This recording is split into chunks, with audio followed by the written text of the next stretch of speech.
Hello, my name is Ismail, and today I'm going to tell you about a course in Cambridge which isn't taught anywhere else, and that's HSPS. I always get asked, what does HSPS stand for? And that's Human, Social and Political Sciences.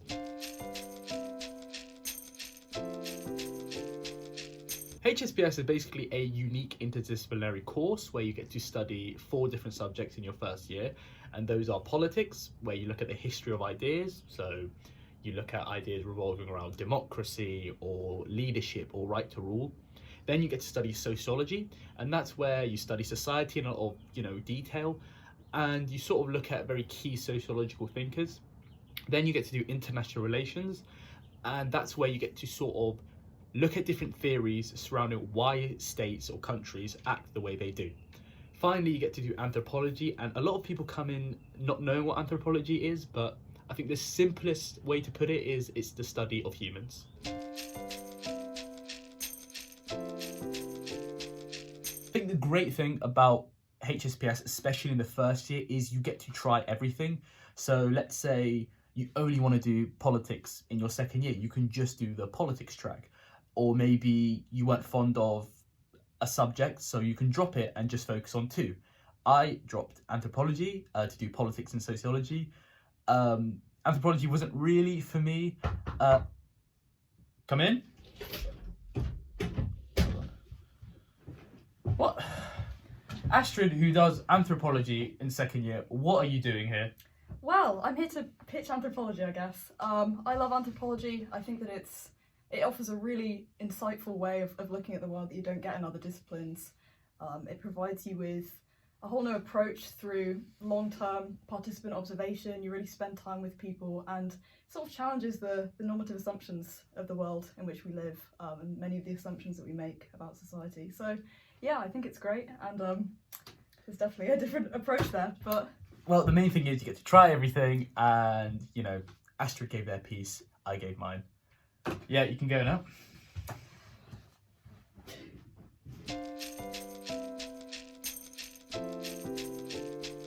Number 1 is make it personal. I know it sounds silly, I know it sounds obvious, but make it unique. Talk about your story and how your uniqueness relates to what you want to study.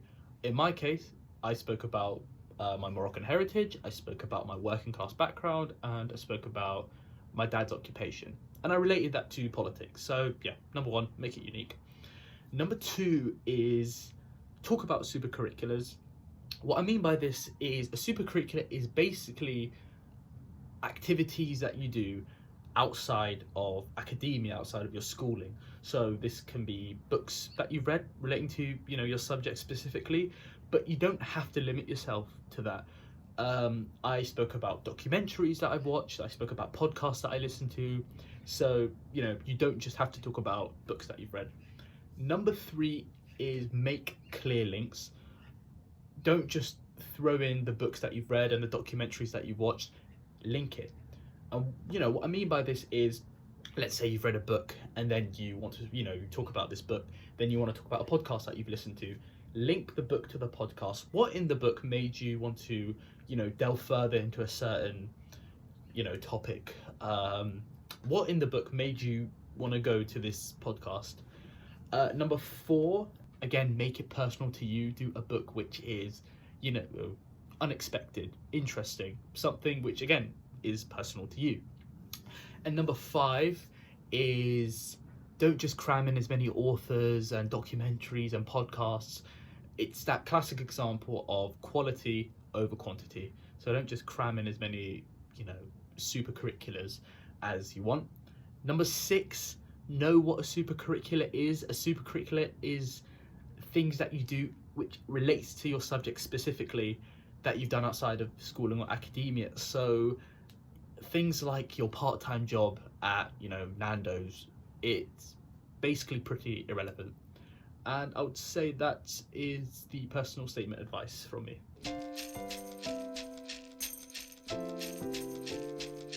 Hopefully you would have made it to the point of being invited for an interview, and it's really nerve-wracking, it's really scary for everyone.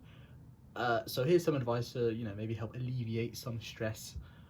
I would say everything that you've mentioned in your personal statement, I would say be able to hypothetically talk about it in detail. Now, it's not guaranteed they're going to ask you about your personal statement. They might not even mention anything about it at all, but just have it as a backup. Just have it so you can feel secure that if they ask you something about your personal statement, you can talk about it.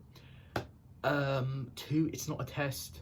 They're not trying to see what you know. They're not trying to catch you out. They're just trying to see, how do you think? So let's say they ask you a question, you're a bit stumped. Say you're thinking, talk it through, have a break. There's no issue just pausing to have a think. You don't need to respond like that. Number 3, again, they're not trying to test what you know. They're trying to test how you think, how you solve problems, how you talk about maybe controversial issues. So don't go in the mentality of, oh, look at me, I've read this and I know so and so and I can quote this, that, or the other. No, that's kind of cringe. So don't, that's not your priority. Then a really good bit of advice I was given is there is no such thing as right or wrong in the Cambridge interview. You might be challenged on a statement that you said, but that's just to see, are you going to adapt your thinking, or are you going to maybe, stand your ground, give your reasons why.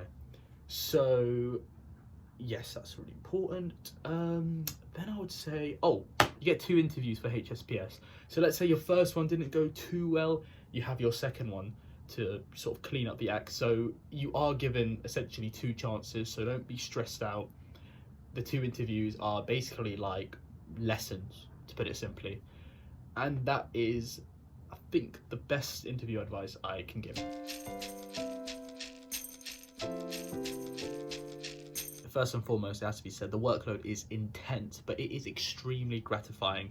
It's very independent. There are a lot of essays, but in these essays, you can mess up. You don't have to be perfect. You can, explore ideas. You can give your own opinion, show your voice. And that's the kind of people Cambridge want, and that's the kind of people it attracts. Hard workers who can essentially study independently. I had a lot of joy looking at sort of colonialism. It relates heavily to Morocco, who were colonized, and exploring thinkers such as Fanon and looking at texts around him really opened my eyes and sort of really made me feel like a Cambridge student. So yes, the workload is intense, it's very independent, but it's really gratifying. So that's what you're here to do. You're here to work hard. Just a sort of side note regarding the workload, it may sound sort of daunting and scary, but Cambridge aren't evil. What I mean by this is, if something's happened or if the workload is simply too much and it's affecting your mental health, there is support given, there are allowances made, things can be restructured and rescheduled, so you don't have to be too stressed out about it. Cambridge do offer a lot of support.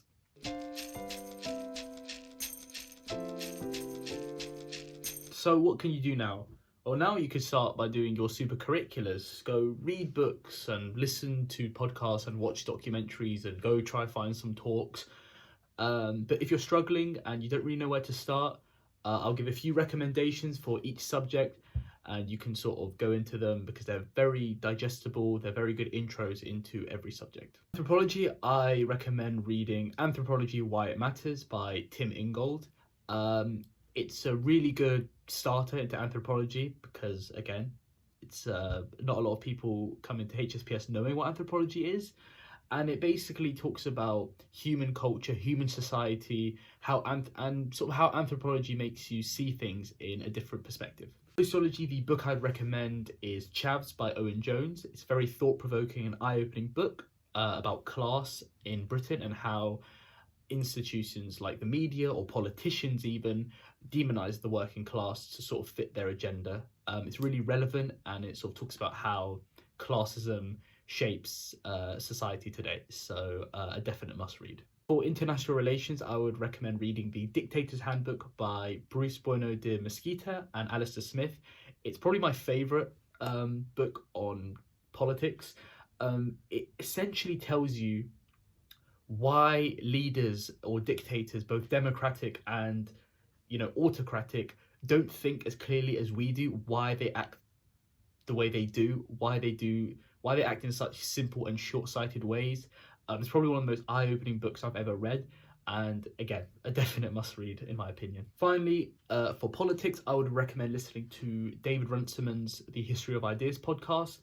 It talks about key thinkers, key ideologies, where they came from, their backstory, what they mean, how they've been misconstrued or misinterpreted.